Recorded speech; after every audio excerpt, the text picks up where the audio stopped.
আসসালামু আলাইকুম বন্ধুরা, সবাই কেমন আছেন? বেশ কয়েকদিন ধরে এই যে আমাদের ধান ক্ষেতের অবস্থা ইঁদুরে কেটে পুরা করুণ অবস্থা করে ফেলেছে। দেখেন, এই যে চতুর্দিক দিয়ে মোটামুটি মাশাআল্লাহ ধান ভালো আছে, কিন্তু মাঝখানে ধান একেবারে ইঁদুরে কেটে ফেলছে। তাই গতকালকে আমি 2টা ইঁদুরের ফাঁদ কিনে আনছি, তাতে গোলা আলু ওই ফাঁদে দিয়ে তারপর ভাত আমি খেতে পেতে রাখছি। তো আজকে দেখবো যে আসলে ফাঁদে ইঁদুর ধরা পড়ছে কিনা। ও বন্ধুরা, দেখেন কত বড় দানব আকৃতির ইঁদুর। তার মানে আমি সফল। এখন আরেকটা আছে, দেখা যাক সেটার কি অবস্থা।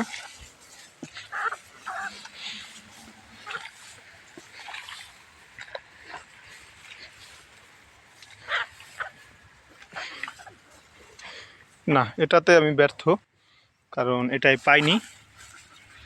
এটা সম্ভবত ইঁদুর ঢোকার আগেই এটা পড়ে গেছে। হ্যাঁ, এরকমই কিছু একটা হবে। তো এটা পাই নাই, তাহলে কি হয়েছে, একটা তো পেয়েছি, এতেই আমি অনেক খুশি। এই যে দেখেন, আবার ইঁদুরের ঔষধও দিয়েছিলাম কোলে করে চিংড়ি মাছ দিয়ে। তো এগুলোও খেয়েছে আমি যতটুকু দেখতে পারছি। দেখেন, এই যে আমাদের এইগুলো মোটামুটি ভালো আছে ধানটা। আর এই যে দেখেন অবস্থাটা কি করছে, একেবারে বেহাল অবস্থা করে ফেলেছে ধান ক্ষেতটার।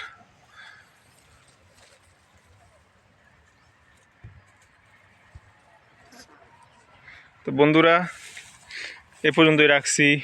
আল্লাহ হাফেজ, সবাই ভালো থাকবেন।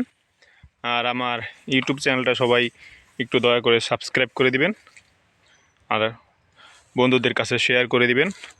ওকে, আল্লাহ হাফেজ।